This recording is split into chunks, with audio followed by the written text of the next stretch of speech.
Lucas capítulo 21.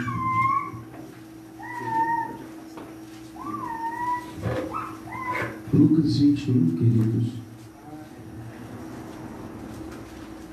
E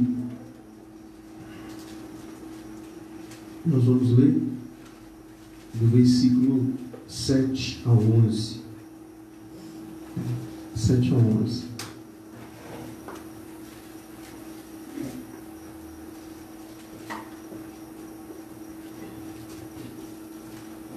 Diz assim: Amém? Perguntaram-lhe: Mestre, quando sucederá isso? E que sinal haverá de quando essas coisas estiverem para se cumprir? Respondeu ele: Vede que não sejais enganados, porque muitos virão em meu nome, dizendo: Sou eu, e também chegou a hora, não os sigais. Quando ouvides falar de guerras e revoluções, não vos assusteis, pois é necessário que primeiro aconteçam estas coisas, mas o fim não será logo.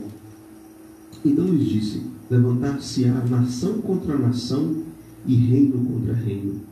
Haverá grandes terremotos, epidemias e fome em vários lugares, coisas espantosas e também grandes sinais no céu. Vou tirar um pouquinho do grave aqui. Então,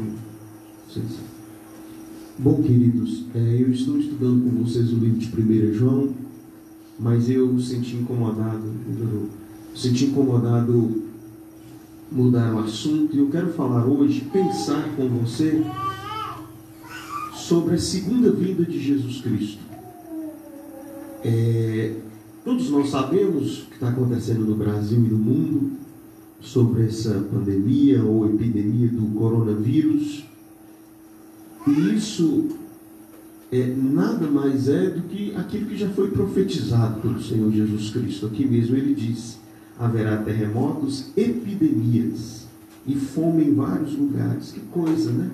Coisa maravilhosa. Como o nosso Senhor Jesus, ele já profetizou essas coisas. Isso muito tempo antes, né? As Escrituras, ela enfatiza muito a importância da segunda vinda. Você vai encontrar Mateus 24, Mateus 25 falando disso. O apóstolo Pedro pregando em Atos 3, 19 a 21, também falando disso. Não foi muito agudo também não, porque do jeito que estava bom. Atos 17, 31.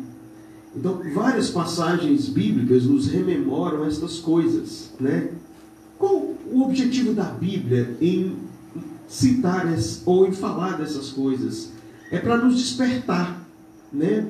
Ao passo que hoje nós somos confrontados pelo inimigo, Satanás, pelo mundo, que está sempre tentando a nos deprimir, sempre tentando a manter nossas vidas cheias de outras coisas, e normalmente nós esquecemos dessa maravilhosa esperança, que é o que nós cantamos aqui, né? Ao passar pelo rio, quando o Jordão, quando nós saímos deste planeta, né, e entramos na Nova Jerusalém, né?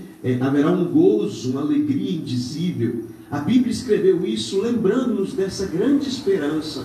Essa é a grande esperança do cristão. A nossa vida, ela não pode estar voltada para essas coisas somente aqui da terra. As coisas daqui da terra, temos alegrias legítimas, mas temos muitas infelicidades, prantos, confusões, coisas que não faz parte de nós, né? O que nós mais ansiamos é a nossa casa. A nossa pátria não é este lugar. A nossa grande esperança é a segunda vinda do nosso Salvador, que virá para nos buscar, né? Que vai tirar de nós esse peso deste mundo, este peso de viver neste mundo, onde nós estamos vendo em todas as pessoas com medo, né? Pessoas me mandando pelo WhatsApp, pessoal de São Paulo, gente que foi daqui mandando, falando que não, as igrejas estão fechadas, né? Então, assim, este mundo, infelizmente, ele tem essas coisas. Mas a Bíblia já havia profetizado disso, para que nós não esqueçamos da nossa bendita esperança, que é a segunda vinda do nosso Salvador. O inimigo e as coisas deste mundo tentam nos roubar essa maravilhosa esperança, que é a vida eterna, que é onde nós estaremos unidos, onde não haverá pranto, né? Onde não haverá dor, onde não haverá confusões, onde não haverá mágoas, onde nós não pecaremos mais, né? Que coisa maravilhosa, que maravilhoso dia, né? Na hora que a gente estava cantando, eu lembrei das pessoas que faleceram e elas estão muito melhor do que nós. As que foram salvas estão muito melhor do que nós. Elas estão na casa celestial, né? Por isso que Jesus diz: não se turbe o vosso coração, eu vou preparar-vos lugar, eu não deixarei vocês órfãos. Essa é a grande esperança, essa é a grande promessa, né? Na verdade, a Bíblia diz que é a alegria de Deus a morte dos seus santos, a morte dos seus servos. E essa é a grande maravilha, né? E para aqueles como nós ainda não fomos chamados, nós aguardamos a segunda vinda. Por essa razão, eu anotei aqui, essa doutrina da segunda vinda de Cristo, ela tende a se sobressair mais evidentemente em dias de perseguição, sofrimento, que nós estamos vendo, epidemias, guerras e rumores. Normalmente a igreja não deveria ser assim, né? Fala-se muito na segunda vinda de Cristo quando as epidemias, as perseguições, os sofrimentos sobrevêm.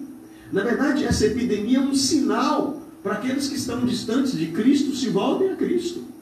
Se voltem a Cristo e repensem suas vidas. Mostra a nossa fragilidade. Você vê um país como os Estados Unidos na América. O presidente hoje declarou lá, é dia de oração. A fragilidade humana, um homem tão poderoso e um vírusinho que ninguém sabe para o mundo. Olha a nossa fragilidade, olha quanto a vida é passageira, é fugaz, ela voa, e nós temos que estar no nosso coração verdadeiramente firmados no Senhor, né? Muitas pessoas detestam este ensino da segunda vinda por teorias erradas sobre possíveis datas do retorno de Cristo, né? No ano 2000 se falava que Jesus ia voltar, vários anos no passado, na história da igreja sempre houve isso, possíveis datas que na verdade não davam em nada. Isso gerou no meio de alguns uma oposição a este tipo de assunto. Alguns decidiram até não mexer nesse assunto da segunda vinda. Mas aqui no texto que nós vemos Jesus falando ele é perguntado qual o sinal das coisas que estiveram para se cumprir, e Jesus sempre falava assim: olha, vede que vocês não sejam enganados, porque haverá, e até mesmo hoje há muita confusão, e Jesus preveniu que vocês não sejam enganados. Muitos virão em meu nome dizendo: sou eu, também chegou a hora, não sigais. Aí Jesus diz: quando vocês ouvirem falar de guerras, revoluções, não vos assusteis, pois ainda é necessário que primeiro aconteçam essas coisas, mas o fim não será logo. Então ele disse: levantar-se-á nação contra nação e reino contra reino. Haverá haverá grandes terremotos, epidemias e fome em vários lugares, coisas espantosas, também grandes sinais nos céus. Bom, é isso que ele disse. Falsos profetas, guerras, endemias ou epidemias caracterizam a nossa geração, né? Caracteriza a nossa atual geração. Mas, infelizmente, à medida que o fim se aproximar, essas coisas tendem a aumentar. Como diz em Mateus 24, é como uma mulher prestes nas dores do parto, prestes a dar à luz. O apóstolo Paulo diz, não precisa ver, em 2 Timóteo 3,13, mas os homens perversos, impostores, irão de mal a pior, enganando e sendo enganados. À medida que se aproximar o fim, essas coisas tendem a aumentar. Tendem-se a verdadeiramente aumentar. E outra coisa que acontecerá, abre em Mateus capítulo 24, eu não posso deixar de falar isso, versículo 12, Jesus diz uma coisa, Mateus 24, 12, amém, amados? Amém. Ele diz assim: e por se multiplicar a iniquidade, o amor se esfriará de quase todos. Nós estamos neste período de sinais que antecedem a vinda de Cristo. Há uma multiplicação da iniquidade. Deixa eu te dar apenas um exemplo.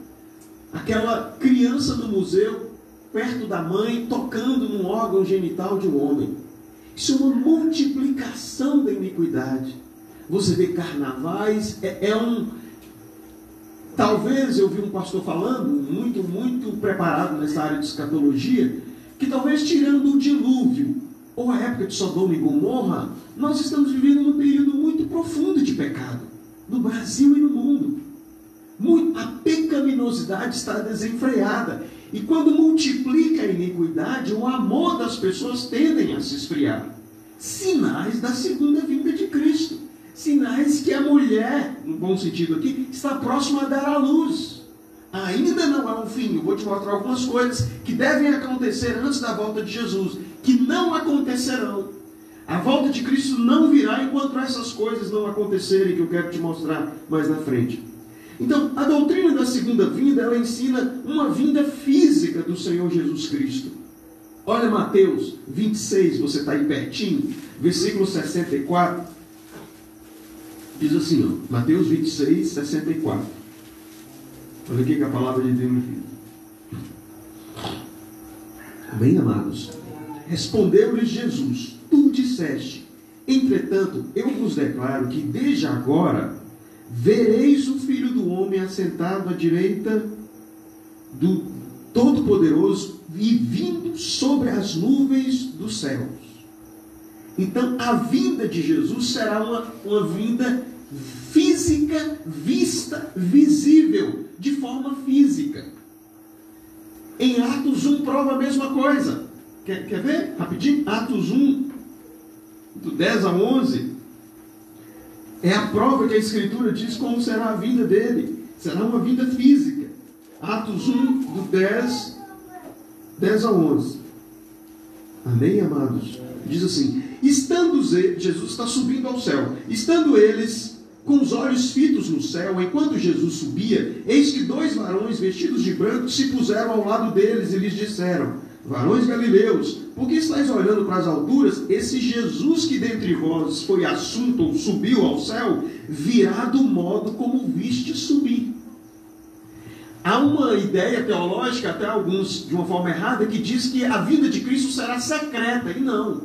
Haverá uma vinda física e visível, isso é claro nos textos. E também será uma vinda súbita. Olha Mateus 24, versículo 27. Mateus capítulo 24. Eu estou indo bem rápido, porque eu tenho outro texto para te mostrar, e a minha ênfase maior não é isso, mas Mateus 24, 27, amém, amados? Diz assim: porque assim como o relâmpago sai do oriente e se mostra até no ocidente, assim há de ser a vinda do Filho do Homem. Agora o versículo 43 diz isso. Mas considerar isto: se o pai de família soubesse a hora que viria o ladrão, vigiaria e não deixaria que fosse arrombada a sua casa. Por isso ficai também vós apercebidos, porque a hora em que não cuidais, o Filho do Homem virá. Você e eu, nós devemos estar preparados. Será uma vinda física, visível, e também será uma vinda súbita, como um ladrão. Como é que a Bíblia descreve a vinda de Jesus? Assim como você não está preparado para um ladrão chegar na sua casa, assim muitos não estarão preparados para a vinda de Cristo. Como diz lá em Mateus 24, alguns estarão casando, dando-se em casamento, nas festas, nos prazeres dessa vida. Assim como o dilúvio veio e a destruição de Sodoma e Gomorra, assim também acontecerá a vinda do Filho do Homem. Ela será física e ela será súbita, de uma forma súbita, rapidamente. Então nós devemos estar sempre olhando para Cristo, sempre esperando a vinda dele. Esse ensino da subitaneidade da vinda de Cristo, de uma forma inesperada, sempre é ensinado no Novo Testamento. Tanto é que a Bíblia diz que somente o Pai sabe a hora que virá. Outra coisa, como será a vinda de Cristo? Abre em 1 Coríntios 15, 52. A vinda de Cristo será gloriosa. 1 Coríntios capítulo 15, versículo 52. O apóstolo Paulo diz assim. Olha que coisa forte, né?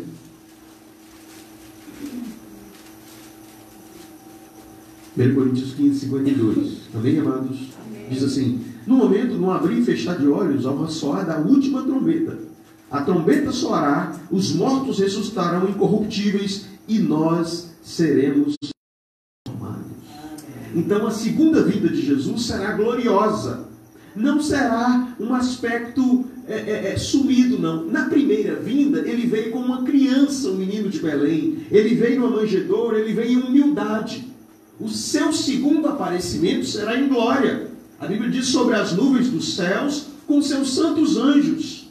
E o texto diz, com clangor de trombeta. Haverá um soar de uma trombeta e o nosso Senhor Jesus vai aparecer. Né? E o próprio arcanjo fará a proclamação dessa trombeta. Então será assistido, será visto sobre toda a terra. Toda a humanidade verá o Filho do Homem vindo sobre as nuvens, como o Rei dos Reis, como o Senhor dos Senhores. Na primeira vinda, ele vem um menininho rejeitado. Na segunda vinda, ele vem de forma gloriosa. Ele vem como um rei, como todo-poderoso, como um Senhor, como um juiz, né? Para muitos julgar. Alguns serão julgados e levados ao inferno, outros ele virá também como juiz, mas como um pai, levando-os para o seu seio eterno, levando-os para o seu seio eterno. Então, essa doutrina da vinda de Cristo sempre é colocada na Bíblia. E essa doutrina que é colocada na Bíblia sobre a segunda vinda, ela sempre tem um apelo, principalmente no Novo Testamento, de santidade, para gerar na igreja santidade, uma expectativa. Você sempre tem que ficar atento, como um ladrão ele virá. Você tem que estar preparado. Sua vida deve estar preparada. Você tem que estar preparado para esse dia. Eu não sei como é que está a sua vida espiritual aqui hoje. Eu não sei se você tem certeza ou não da sua salvação. Às vezes eu vejo as pessoas brincando com o pecado. E se Cristo volta? E será de uma forma física, de uma forma gloriosa e de uma forma súbita, inesperada. As pessoas pensam que a pessoa, que vão te avisar, né? Vai dar tempo para mim consertar minha vida, pastor? Não. Vai ser de uma vinda súbita. Conserta a sua vida, arrependa-se hoje, enquanto é tempo, em nome de Jesus. Nós precisamos ter um interesse por essa doutrina da vinda de Cristo. Nós temos que estar saturados desse desejo de ser purificado. Olha 1 João 3,3. Que diz assim, nós já estudamos isso. 1 João 3,3 diz assim, e a si mesmo se purifica todo o que nele, em Deus, em Cristo tem esperança, assim como ele é puro.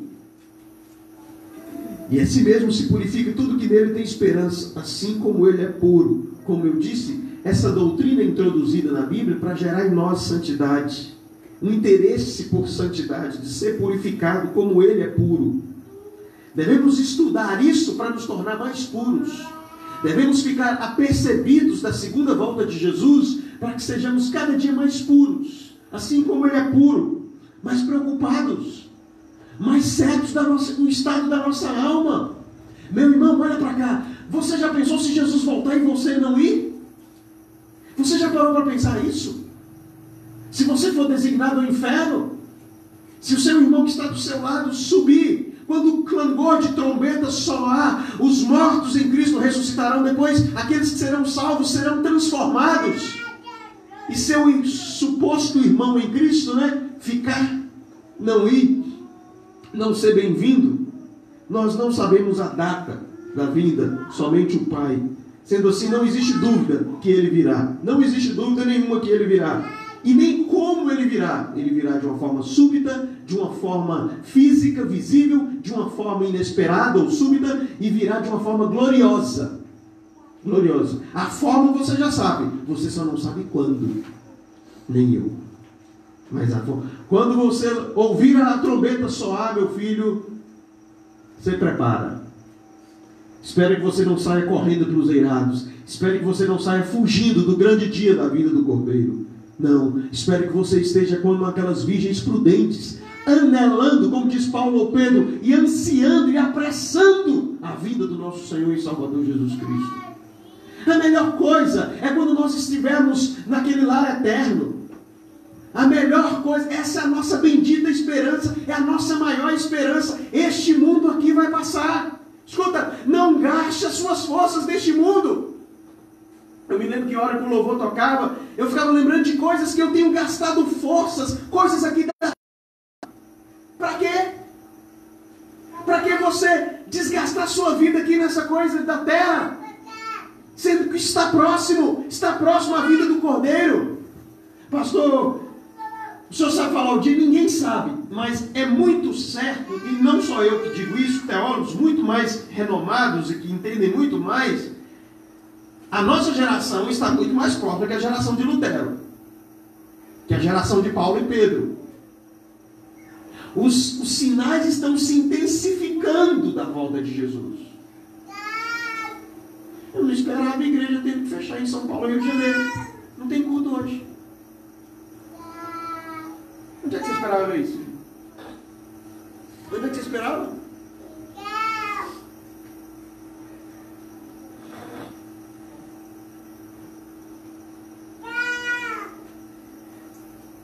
Quem o pai puder acalmar a criancinha ou a mãe vai nos ajudar bastante.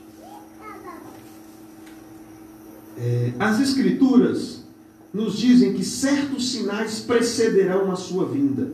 Certas coisas vão preceder a vinda de Jesus Cristo. Isso é certo. Vamos lá, Mateus capítulo 24, eu vou te mostrar. Mateus capítulo 24.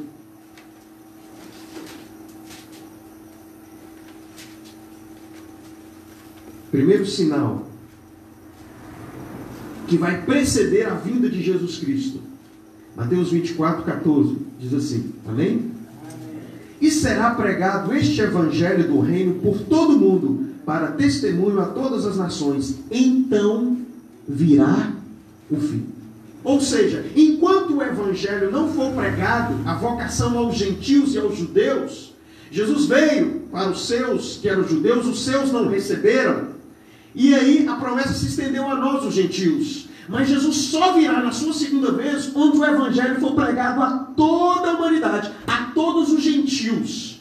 E aí sim, alguns crerão e outros não crerão. Mas o evangelho ele precisa ser pregado. Por isso que a igreja tem que investir em missões. Por isso que a igreja tem que enviar missionários para lugares que nunca ouviram o evangelho.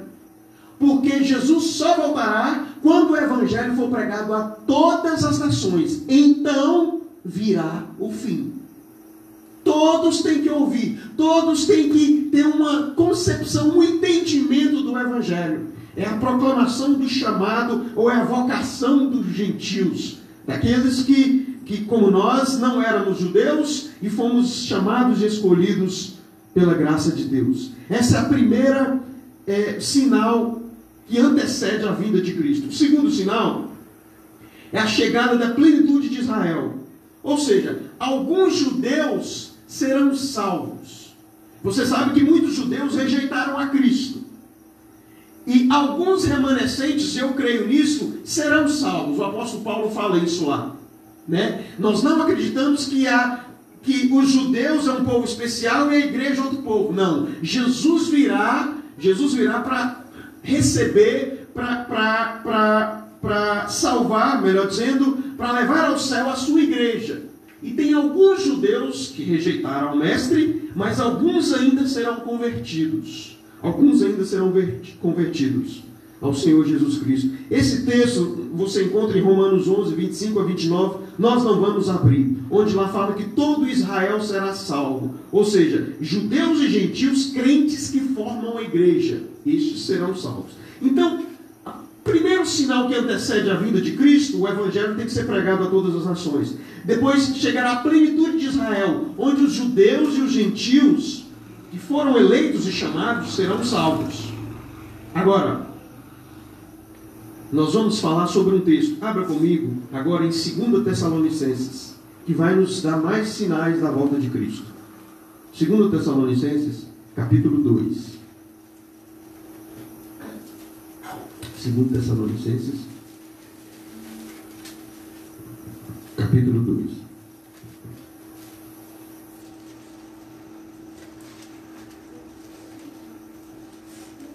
O que Paulo está querendo ensinar aqui?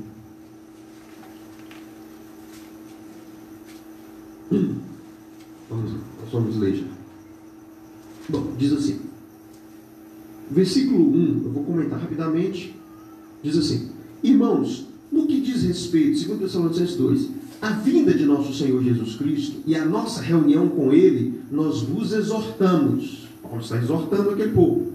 Aqui não vos demovais da vossa mente com facilidade, nem vos perturbeis, quer por espírito, quer por palavra, quer por epístola, como se procedesse de nós, supondo que tenha chegado o dia do Senhor. Vamos ficar só até aí. Presta atenção. Tanto Paulo como o apóstolo João falaram de algo que ele vai falar aqui agora, chamado anticristo. Ou João falou muito dos anticristos, que já operavam no mundo. O apóstolo Paulo também falou isso. Na igreja apostólica, que é a primeira igreja do primeiro século, já se começava a pregar sobre a vinda do anticristo, que seria destruído pela segunda vinda de Jesus Cristo. Então, o que Paulo começa a dizer aqui em 1 Tessalonicenses 2? Ele está dizendo o seguinte: irmãos, a igreja de Tessalônica estava sendo atordoada como se Cristo já viria voltar rapidamente. E Paulo fala: calma, calma, calma, o pessoal está enganando vocês. Cristo não vai voltar rápido assim também não, né? Eu poderia chegar aqui e tentar deturpar somente, eu não vou fazer isso, como se Jesus fosse voltar amanhã. Eu não posso fazer isso, a Bíblia não fala isso. E Paulo não falou isso para os seus liderados na igreja de Tessalônica. E ele fala assim: olha, sobre a volta de Jesus, a nossa reunião com Ele, cuidado, ninguém entre na mente de vocês com facilidade, nem perturbem vocês, quer por espírito, por palavra, ou epístola, ou alguma carta que fosse escrita, como se procedesse de nós, como se Paulo estivesse falando: Jesus já está chegando amanhã. E Paulo diz: não, supondo que já está chegando o dia do Senhor. Não é bem assim. Paulo está dizendo para eles: não está tão próximo assim, como as pessoas estão dizendo. E aí Paulo vai explicar para eles certas coisas que são necessárias para a vinda de Cristo. Eu já falei que para a segunda vinda de Cristo tem que ter o evangelho ser pregado e a vocação de todos os gentios e judeus. E agora o apóstolo Paulo vai nos dar mais um sinal. Que sinal é? Ele vai falar aqui agora. Olha o versículo 3. Ele diz assim: ninguém de nenhum modo vos engane. Ninguém vos engane, porque isto não acontecerá sem que primeiro venha o quê? Apostasia. E seja revelado o homem da iniquidade, o filho da perdição. Olha como é que a Bíblia é tão perfeita. Então, Jesus não voltará enquanto não acontecer também a apostasia. O que é isso, pastor André? É uma deserção, abandono da fé, né? Isso deverá acontecer na igreja, não é no mundo não. O mundo já abandonou a fé. O que Paulo está falando? A apostasia é o seguinte: aqueles que são cristãos começarão a apostatar da fé. Falsos profetas, falsos pastores, falsas igrejas, falso evangelho, algumas campanhas bizarras, alguns movimentos estranhos. Lembra que Jesus fala: o princípio das dores, vão aparecer muitos falsos profetas. Muitos vão dizer em meu nome, muitos vão falar que eu já estou voltando, ou vão dizer: olha ela lá. Jesus fala: calma, calma, não é aí não. Isso são sinais, mas ainda não é. Mas o que você percebe é que essas coisas vão se aumentando, se agravando cada vez mais. Cada vez mais. Hoje, infelizmente, fica difícil você escutar determinados líderes, determinados pastores, você confiar em alguns deles. Por quê? Porque esse espírito da apostasia, eu vou te mostrar, já está operando desde a época do primeiro século. Se você estudar um pouquinho de história, você vai ver que quando havia avivamentos, havia também, por exemplo, os anabatistas, que acreditavam em muitas experiências com Deus, e eles começaram a tomar uma posição herética. Sempre você vai ter grupos heréticos, grupos que têm uma filosofia diferente, uma filosofia antibíblica, às vezes despistada, às vezes escancarada. Isto é o espírito da apostasia que já opera. Olha o que Paulo diz, verso 3. Ninguém de nenhum modo vos engane, porque isso não acontecerá sem que primeiro venha a apostasia, e seja revelado o homem da iniquidade, o filho da perdição, que será o anticristo. Então, o Senhor Jesus não voltará enquanto isso não acontecer. Então, você vai notar aqui que Paulo fala que o espírito da apostasia já está operando. Quer ver? Abre 1 João, vou te provar isso. Rapidinho. Capítulo 4.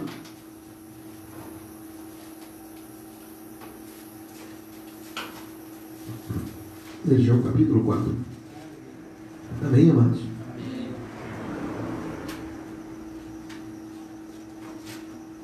Versículo 1. Amados, não deis crédito a qualquer espírito, antes provai os espíritos se procedem de Deus, porque muitos falsos profetas têm saído pelo mundo afora. Volta um pouquinho, 1 João capítulo 2, olha o versículo 18, que ele diz a mesma coisa. Amém?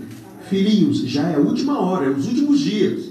E como ouvistes que vem o anticristo, é o anticristo escatológico que Paulo está falando em Tessalonicenses, também agora muitos anticristos têm surgido, pelo que conhecemos que é a última hora.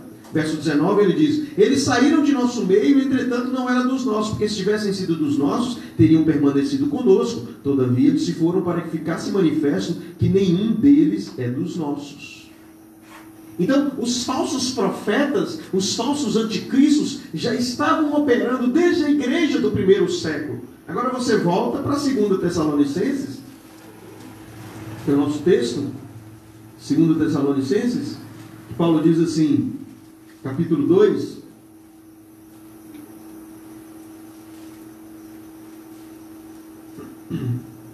olha o versículo 7, que Paulo diz assim, depois nós vamos voltar. Amém? Amém. Ele diz assim, ó, com efeito, o mistério da iniquidade, do pecado, já opera, já está funcionando, e aguarda somente que seja afastado aquele que agora o detém. Deixa eu te explicar isso aqui. Vou te explicar, presta atenção. O espírito do anticristo já está presente. Onde, pastor? Nas falsas religiões, nos falsos profetas, nos governos que perseguem a igreja, governos totalitários. Por isso que realmente é importante você ter presidentes, repúblicas, dirigentes políticos que aceitam a palavra, estão de acordo com os princípios do Evangelho. Né? Isso realmente é importante. Mas como é que este espírito já opera? Paulo está falando o seguinte: olha, Jesus vai voltar, mas tem que acontecer a apostasia e também a manifestação do anticristo. Mas Paulo fala assim, mas espera aí, o espírito do anticristo, e João também fala isso, já opera. Muitos falsos cristos estão saindo, espalhados pelo mundo.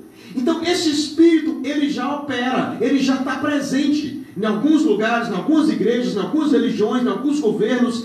Todos eles são manifestações do anticristo. É mais ou menos o seguinte: Deus está desenhando o cenário para a volta do filho dele. Você acha que Deus não está permitindo esse coronavírus? Não. Hã? Você esqueceu da frase de Lutero, que o diabo é o diabo de Deus? Você não vê Deus desenhando a história, preparando a história para a segunda vinda do filho dele?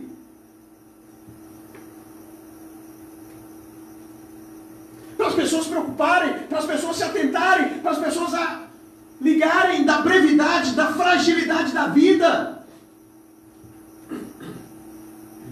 Então, o espírito do anticristo já está atuando. O anticristo escatológico ainda não apareceu.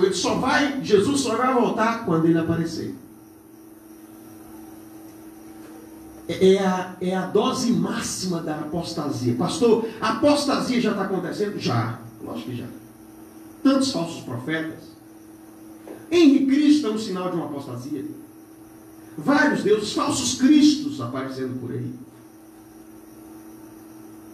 Agora, Paulo diz assim, como é que essa figura, olha o versículo 4, desse homem da perdição, ou filho, ó, para você ver, a Bíblia usa filho da perdição, é o mesmo termo usado para Judas Iscariotes. Às vezes, provavelmente, este anticristo vai ter, segundo Apocalipse 13, poder e influência política e religiosa. Igual Judas, o filho da perdição, estava no meio da igreja. Vai parecer que ele ama a religião, ele ama as coisas de Cristo, mas não. Olha a característica dele que Paulo fala no versículo 4. Apostasia, revelado o homem da iniquidade, o filho da perdição. Versículo 4. Como é que ele vai ser? O qual se opõe e se levanta contra tudo que se chama Deus, ou é objeto de culto, a ponto de assentar-se no santuário de Deus, ostentando-se como se fosse o próprio Deus. Então Jesus não vai voltar enquanto esse anticristo escatológico, na qual seus espíritos já estão trabalhando para ele aparecer. Quem é ele, pastor? Não sei. Não sei quem é. Mas ele é iníquo, ele tem uma resistência positiva contra Deus, ele terá uma desobediência deliberada, na qual a obstinação se exalta a um nível mais elevado. É o que está escrito no versículo 4. Ele vai se opor contra Deus, ele vai se levantar contra tudo que se chama Deus, ou é objeto de culto, a ponto de assentar-se no santuário de Deus, ostentando-se como se fosse o próprio Deus. Ele vai pedir adoração. Então lembre-se, quando o anticristo aparecer e pedir adoração, não vai não. Lembra que Paulo e Jesus e João sempre falam: ninguém vos engane, ninguém engane vocês. Ninguém engane vocês.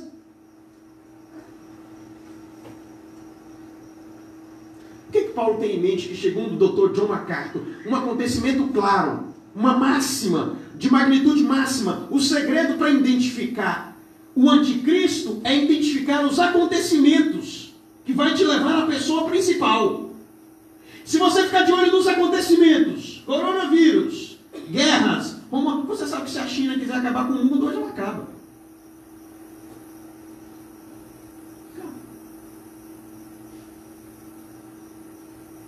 Solta um vírus aí que ela quiser, mata em massa.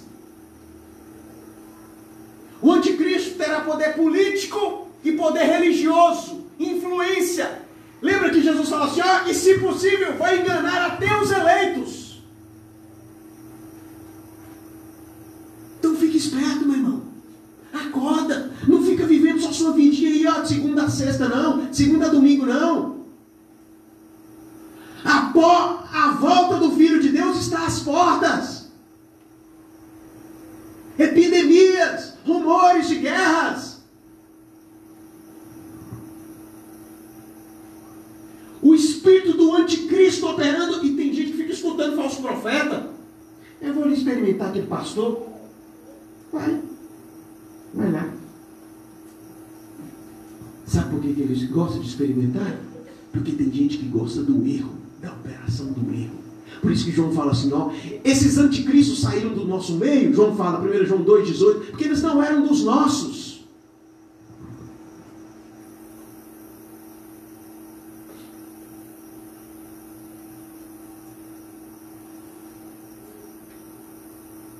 Ele se apresentará como Deus, autodeificação. Se levanta com tudo que se chama Deus e deseja ser objeto de culto. Agora, vamos lá. Vamos pular, vamos para o versículo...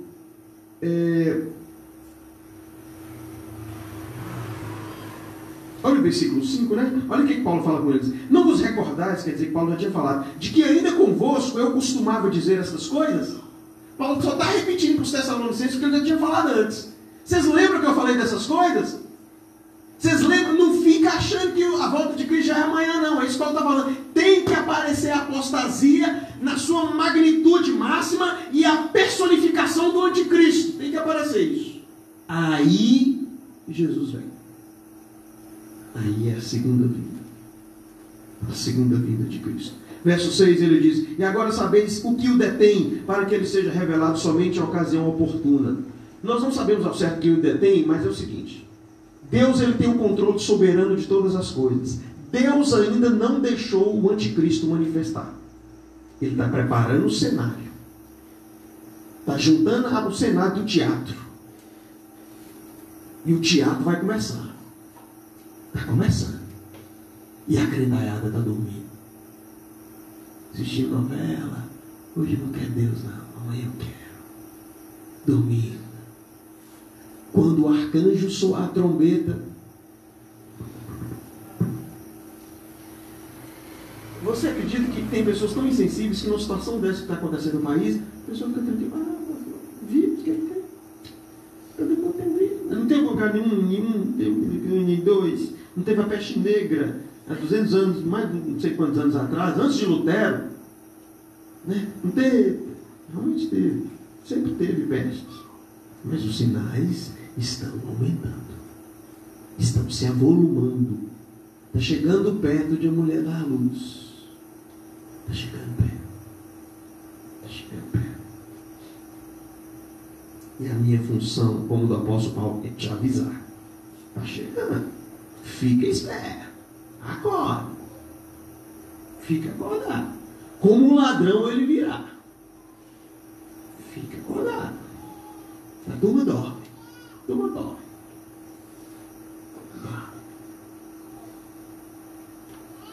Versículo 7. Com efeito, o mistério da iniquidade já opera e aguarda somente que seja afastado aquele que o detém. Deus o detém. Eu não sei se é através do Evangelho, se é através de algumas outras coisas. Eu não vou me propor a dizer o que é isso, que eu realmente não sei.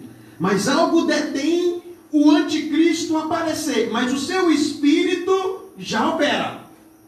Já está operando. Em nosso meio. No meio da sociedade atual.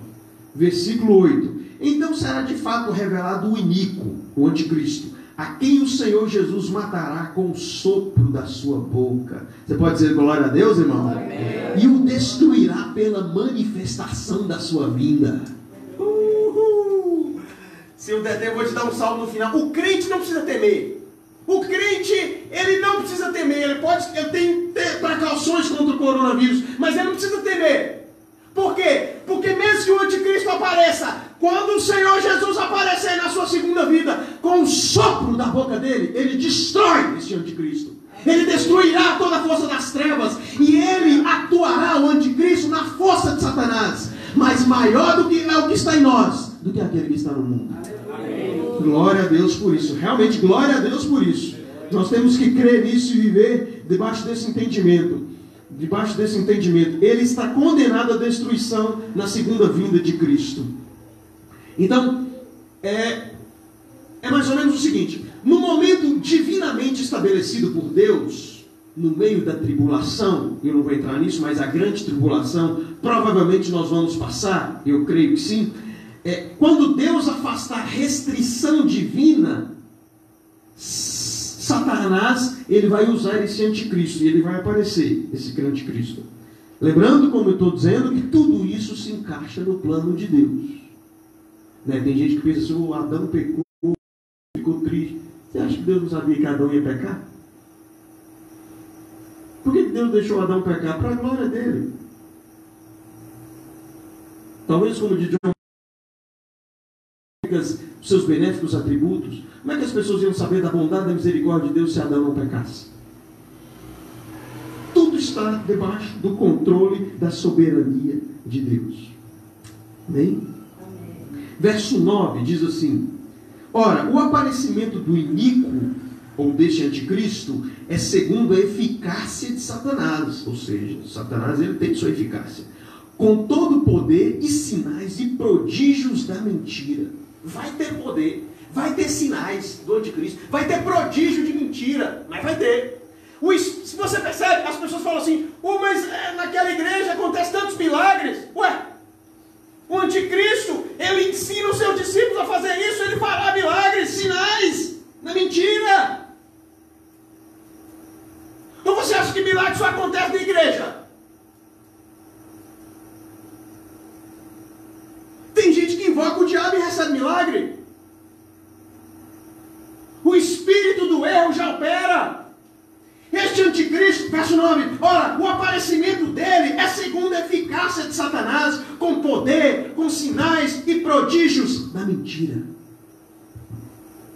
Grande número de supostos milagres mantidos até mesmo no catolicismo romano aconteceu isso. Supostos milagres.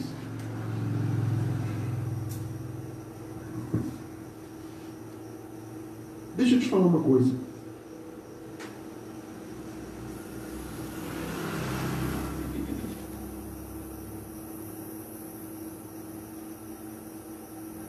Nesse assunto, algumas coisas são incertas, não são tão claras e não tão fáceis de interpretar. Mas nós podemos estar certos de uma coisa, que o anticristo ele já estava em ação nos dias de Paulo e João. Eu li o 6 de João, não estou lendo aqui, Tessalonicenses de Paulo. Embora haja imitações dele hoje, o mesmo vai atingir o seu pleno poder imediatamente imediatamente antes do fim dessa época. Antes do fim. Antes de Jesus voltar e estabelecer o seu reino, esse iníquo vai aparecer de uma forma exuberante, fazendo sinais, prodígios e maravilhas. Maravilhas. Você lembra que até mesmo dentro da igreja sempre teve esse poder maligno em ação, não é verdade? Se você não quiser abrir, Efésios 6,12 testifica isso quando Paulo diz assim, porque a nossa luta não é contra carne e sangue, e sim contra principados e potestades, contra os dominadores deste mundo tenebroso, contra as forças espirituais do mal nas regiões celestes. Desde o primeiro século, desde a igreja primitiva, este espírito maligno, este espírito anticristo estava atuando. Volta para 2 Tessalonicenses, para a gente caminhar por fim. 2 Tessalonicenses, capítulo 2, Paulo diz assim, versículo 10, ele diz, e com todo o iníquo vai aparecer, com todo engano de injustiça, aos que perecem, porque não acolheram o amor da verdade para serem salvos. Escuta, tem gente que vai ouvir o anticristo e vai seguir ele. Vai falar, pastor, não, vocês estão errados, o negócio é esse aqui. Porque o engano da injustiça do anticristo vai ceifá-los, porque eles não acolheram o amor da verdade para serem salvos. Tem gente que não quer o evangelho bíblico, que é os falsos profetas. Gosta deles, os ama, ama-os. Você já viu afinidade? Você gosta de ficar perto de gente mentirosa? Eu não gosto. Eu gosto de ficar perto de gente verdadeira. Tem gente que gosta de ficar perto de falso profeta. Gostam da verdade, gostam da mentira, se deleitam na injustiça. Olha o verso 11. Olha o que diz o verso 11. E por este motivo, porque eles ficam na injustiça, Deus lhes manda a operação do erro para darem crédito à mentira. É como se Deus falasse assim, você gosta, vai, creia na mentira. Deus permite a operação do erro. E o anticristo ceifa essas pessoas. Ceifa essas pessoas. Ceifa essas pessoas. Ceifa o coração delas. Porque é o coração enganoso. Lembra quando Jesus falou assim, as minhas ovelhas, elas ouvem a minha voz e elas me seguem. Olha o verso 12 para acabar. A fim de serem julgados todos quantos não deram crédito à verdade, antes, pelo contrário, deleitaram-se com a injustiça. Gosta da injustiça. Né? Ah, pastor, eu gosto de ouvir aquele pastor, ele é falso profeta, mas eu gosto. Você gosta da mentira. Você se deleita na injustiça. Seu coração quer isso. Lembra quando diz? Os falsos profetas vão enganar até os eleitos, Jesus diz. Multiplicação da iniquidade.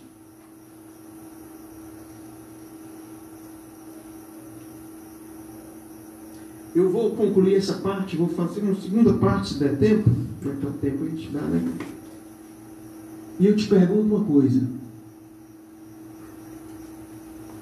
Você está preparado para essa segunda vinda de Cristo, para esse dia?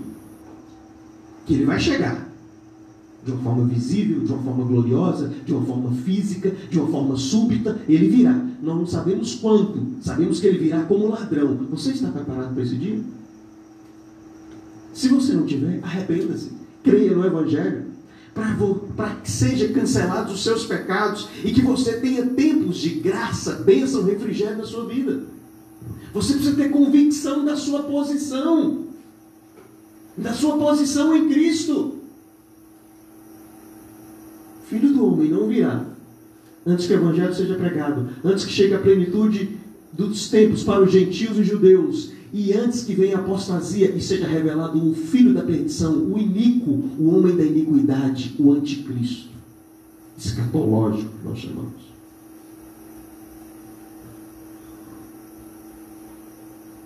E eu quero dar aqui, caminhando para o final, uma rápida palavrinha sobre essa questão do coronavírus. Eu quero deixar algumas orientações para mim e para você. Talvez você pense, você está tranquilo, Se você estiver tranquilo pela graça de Deus, Deus está te sustentando, glória a Deus por isso. Mas eu quero que nós tomemos algumas precauções. Eu peguei um exemplo, eu quero ler rapidinho que eu peguei um exemplo de Lutero. A peste negra invadiu a Europa 200 anos atrás, antes de Lutero, e tinha matado muita gente, mais da metade da Europa. 200 anos depois ela apareceu na Europa.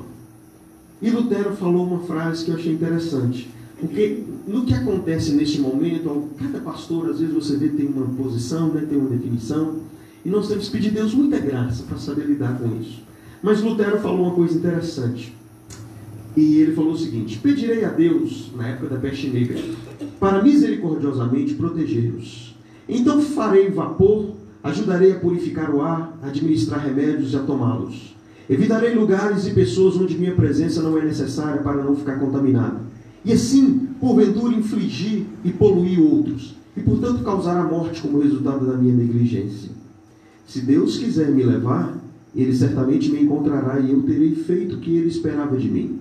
E portanto, não sou responsável pela minha própria morte ou pela morte de outros. Se, no entanto, meu próximo precisar de mim, não evitarei o lugar ou a pessoa, mas irei livremente, conforme declarado acima, ajudar o próximo, ele quis dizer. Veja que essa é uma fé que teme a Deus, porque não é imprudente, nem audaciosa, e não tenta a Deus. A nossa situação talvez não é tão avassaladora, talvez como em grandes centros, como Rio de Janeiro e São Paulo. Mas eu acho que nós devemos tomar algumas devidas precauções, do tipo, lavar as mãos, evitar lugares onde você pode contaminar-se. Talvez não, deveríamos fazer isso mesmo, cumprimentar de longe. Há uma suspeita de um caso já em Janaúba. Então, isso nós devemos fazer. Estou orando a Deus, lógico, né, de não ter que parar cultos, tá? Agora as igrejas estão chegando a ter que fazer isso. E nós devemos confiar no poder de Deus. E dentro dessa palavra final que eu estou dando sobre esse coronavírus, pensando nisso, eu me lembrei de um salmo. Eu quero abrir com você para a gente encerrar hoje. Salmo 126, que eu acredito que todo cristão deve se apegar a ele. Perdão, 121. Salmo 121.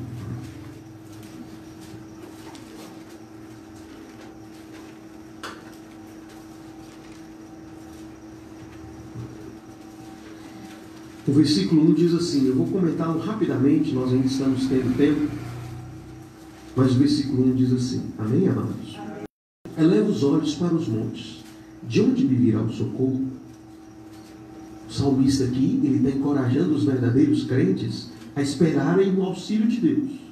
De onde me virá o socorro? A recorrer à proteção de Deus, e ele enaltece os sublimes cuidados de Deus defender os seus fiéis.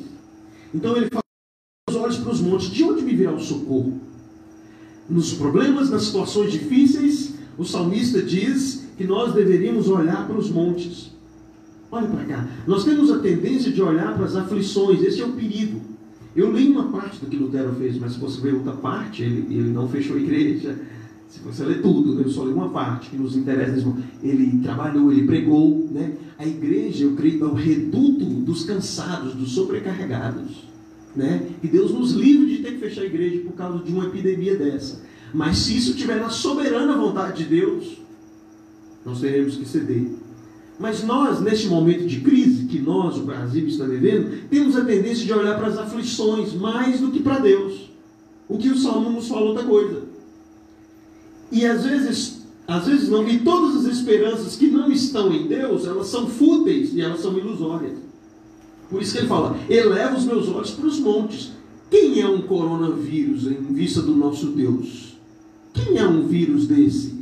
É um vírus, na verdade ele é um vírus de Deus, como o diabo é o diabo de Deus. Deus está controlando todas as coisas. Olha o versículo 2, o que é que ele diz? O meu socorro vem do Senhor, que fez o que, gente? Fez o céu e fez a terra. Ou seja, o salmista diz, ele é o Criador. Ele fez o céu, ele fez a terra. E o meu socorro vem dele. O salmista está dizendo, ele sustenta todas as coisas nas suas mãos. E ele governa como lhe agrada. O salmista está dizendo, quando o perigo nos ameaça, nós devemos aplicar a nossa fé em Deus. Porque a salvação final de tudo, só em Deus. Só existe salvação no Senhor nosso Deus. É isso que ele está dizendo. O meu socorro vem do Senhor, e Ele fez os céus e a terra. Verso 3 ele diz: Ele não permitirá que os teus pés vacilem, não dormitará aquele que te guarda. Esse salmo é maravilhoso, irmão. Você tinha que postar ele todo dia. Ou seja, Deus tem por nós, escuta, Deus tem por nós uma eterna afeição. Uma eterna afeição que nos preservará em perfeita segurança.